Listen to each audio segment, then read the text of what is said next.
बिस्मिल्लाहिर्रहमानिर्रहीम। अस्सलाम वालेकुम। ये आपका अपना डिजिटल प्लेटफॉर्म है। मैं तारिक मतीन हूँ। वल्लाहु खैरुल माकिरीन।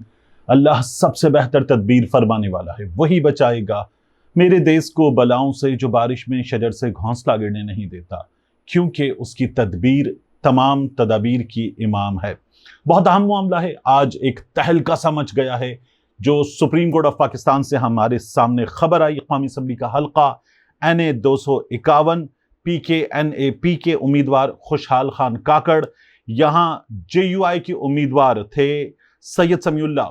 खुशहाल खान काकड़ फॉर्म 45 के मुताबिक जीते और सैयद समीउल्लाह JUI फे के उनको कामयाब करार दे दिया गया। सुप्रीम कोर्ट ऑफ पाकिस्तान मामला गया। जस्टिस शकील अहमद का तहरीर करदा 10 सफात का फैसला आज सोशल मीडिया पर वायरल हो रहा है कि इस हुकूमत के लिए, हाइब्रिड निजाम के लिए, इन बेनिफिशरीज के लिए, स्टैब्लिशमेंट पाकिस्तान तहरीक इंसाफ की लड़ाई और इन बेनिफिशरीज के लिए बुरी खबर करार दिया जा रहा है। पहले खबर जान लीजिए, फिर मैं आपके सामने इसका एनालिसिस भी रख देता हूं।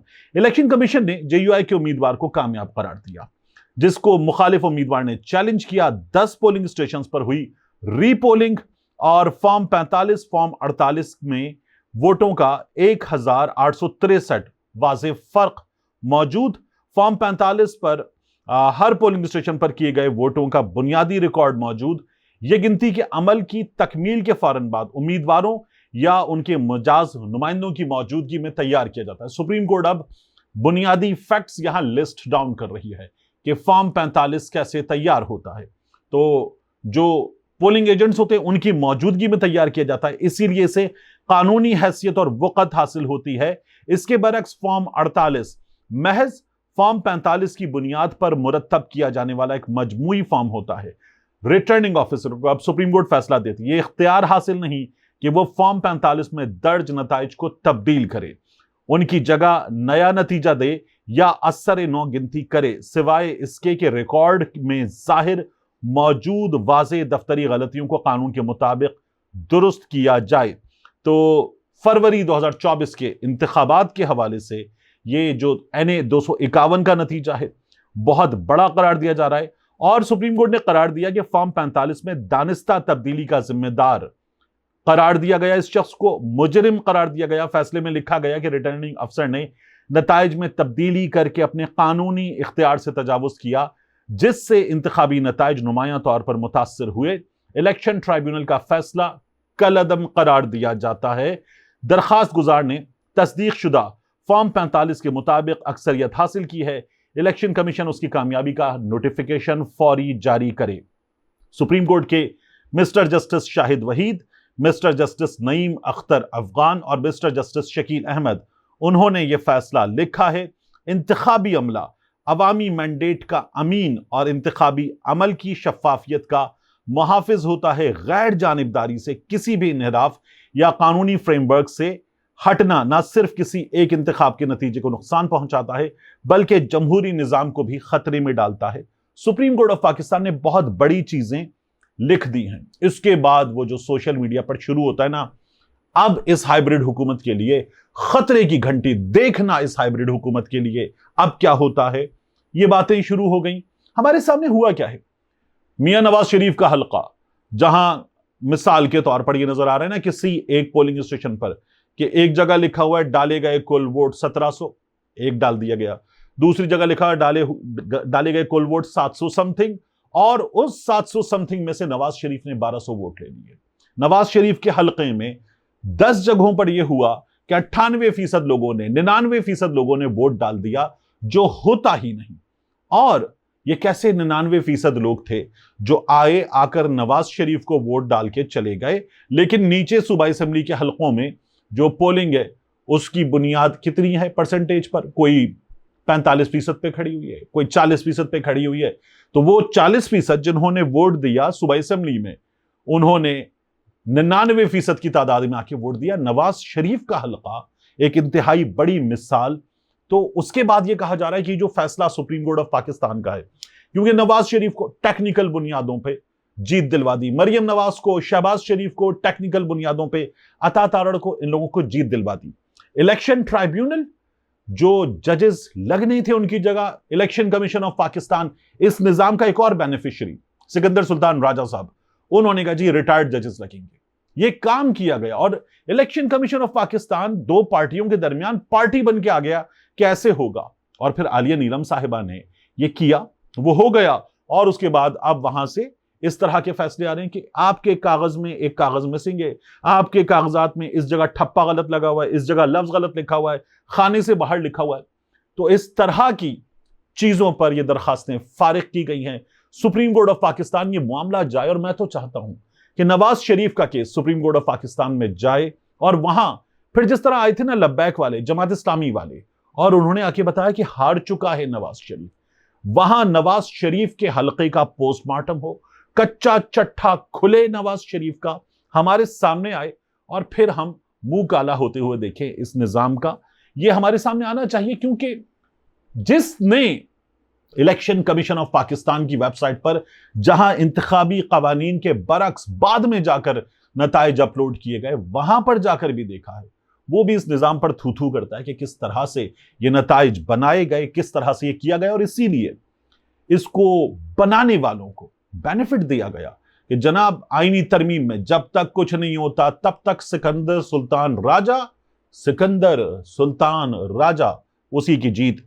तो ये बना के रख दिया गया, और इसी तरह से ये तमाम चीजें खुले, सब कुछ हमारे सामने साफ हो। लेकिन क्या ये जो पूरा निजाम है जिसमें ये सब बेनिफिशियरी हैं, पीपल्स पार्टी वाले, नून लीग वाले, एमक्यूएम वाले, क्या ये निजाम ऐसे ही धड़ाम से गिर जाएगा? तो वो जो कहते हैं ना, गैर मुमकिन है कि हालात की गुत्थी सुलझे, अहले दानिश ने बहुत सोच के उलझाई है। तो पाकिस्तान तहरीक इंसाफ ने एक दरखास्त दी थी, और सुप्रीम कोर्ट ऑफ पाकिस्तान में 8 फरवरी के इंतखाबात के हवाले से जारी दरखास्त की तारीख थी 20 मार्च, और पाकिस्तान तहरीक इंसाफ के चेयरमैन इमरान खान साहब की जानिब से यह दरखास्त जमा करवाई गई थी। रिस्पोंडेंट्स कौन थे?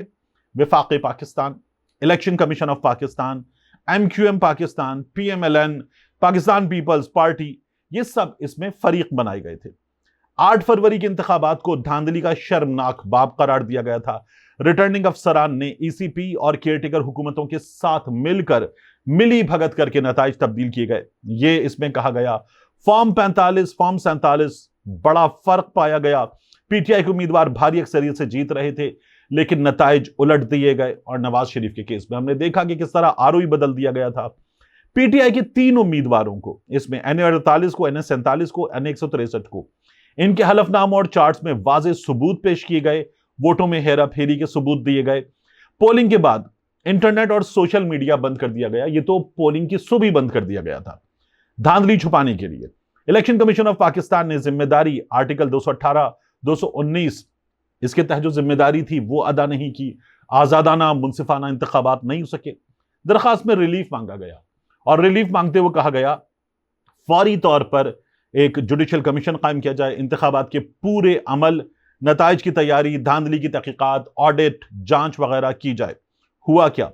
सुप्रीम कोर्ट में दायर हुई दरखास्त, आईनी अदालत, वहां आईनी बेंच, वहां चली गई फेडरल कॉन्स्टिट्यूशनल कोर्ट, 27वीं तरमीम वहां मुंतकिल हो गई। दिसंबर 2024 में आईनी बेंच ने समाअत के लिए मुकर्रर किया। नवंबर 2025 में फेडरल कॉन्स्टिट्यूशनल कोर्ट ने पीटीआई के सेक्रेटरी जनरल सलमान अकरम राजा की दायर करदा इसी नौयत की दरखास्त को ट्राइब्यूनल बनाने की दरखास्त पर लार्जर बेंच कायम किया। 25 नवंबर 2025 को समाअत का ऐलान किया।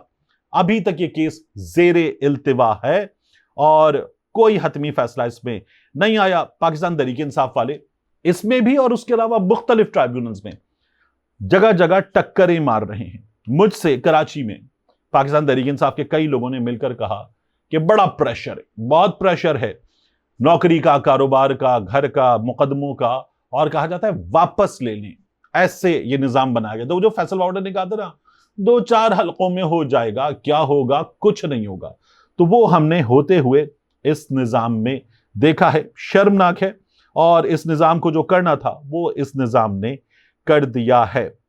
अब मामला ईमान मजारी और हादी अली चट्ठा का। देखिए, जनवरी, इस बरस का जनवरी ये गिरफ्तार किए गए थे। उससे पहले केस चल रहा था, और फिर हमने वो जो होता है ना, दिन में 7-7 समातें, 8-8 समातें आए, बैठा हुआ हूं, आधे घंटे में आए, पेश हों, वो कहीं बेचारे कि उनको नजर आ रहा है पुलिस बाहर खड़ी हुई है, केस लड़ना है, लेकिन उससे पहले पुलिस बाहर खड़ी हुई गिरफ्तार करने के लिए, तो वो बार के दफ्तर में बैठे हुए हैं, फिर उसके बाद अदालत में बैठे हुए हैं, ये सब कुछ किया जा रहा है, और उसके बाद उन्हें बिल आखिर गिरफ्तार कर लिया गया। वो निकले और सड़क पर गिरफ्तार किया गया, अंडरपास के अंदर गिरफ्तार किया गया। फिर उनकी दरखास्त ही नहीं लग रही, दरखास्त ही नहीं लग रही इस्लामाबाद हाई कोर्ट में, फिर उसके बाद सुप्रीम कोर्ट का रुख किया, अब जाकर नंबर लग गया है ईमान मजारी, हादी अली चट्टा की इन दरखास्तों को। तो अब ये तवक्को की जा रही है कि इन्हें जल्द तारीख मिल जाएगी समात के लिए और ये मामला उठाया जाएगा। 17 साल ईमान मजारी, हादी अली चट्टा को 17 साल प्लस हैवी जुर्माने ये किया गया है, यानी ट्वीट करने पर यह किया गया। और क्या हुआ है आप इनको देखें, इस्लामाबाद हाई कोर्ट के जजेस को देखें, निशाना बनने वाले सहाफियों को देखें, तो आपको इनके पीछे एक चीज कॉमन नजर आएगी, निजाम को ललकारना और जो चीजें गलत हो रही हैं उन गलत चीजों को गलत कहना, यह आपको कॉमन नजर आएगा इन तमाम के केसेस में। क्या अब हम यहां से रिलीफ मिलता देखेंगे? व्हाट आई बिलीव इज के ईमान मजारी के केस में तो जरूर मिलना चाहिए, क्योंकि ये खबरें आई ढके छुपे अंदाज में आई, जाहिर है कि किसी की पर्सनल लाइफ है, कि वो उम्मीद से भी है अल्लाह ताला सेहत और उनके तमाम मामला ठीक रखे, लेकिन इस तरह से इन चीजों का अंजाम दिया गया है, शर्मनाक है। जैसे ये सब कुछ किया गया इन लोगों के केस में, अब इनको रिलीफ मिलना चाहिए। हमारे यहां तो लोगों ने सुप्रीम कोर्ट ऑफ पाकिस्तान के जजेस को, इस्लामाबाद हाई कोर्ट के जजेस को, हम ये जो इज्जतें उछालने वाले हैं, पगड़ियां उछालने वाले, इनकी पगड़ी का हम फुटबॉल बना के लाते मारेंगे, ये सब कुछ किया गया। हमारे यहां लोगों ने इस्लामाबाद हाई कोर्ट के जजेस की शहरियत की बात करके, उनके खानदानों की बात करके न जाने क्या कुछ कर डाला, कुछ नहीं हुआ, ऐसे लोगों के खिलाफ कुछ नहीं हुआ।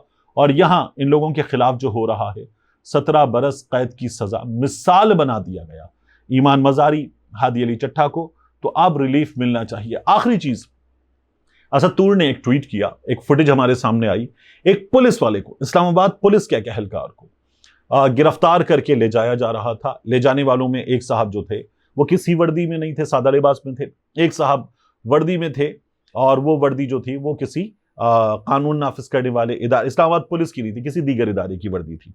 यानी वो फुटेज चंद लम्हों की फुटेज थी, वो भी अब दस्तयाब नहीं है फुटेज वहां पर।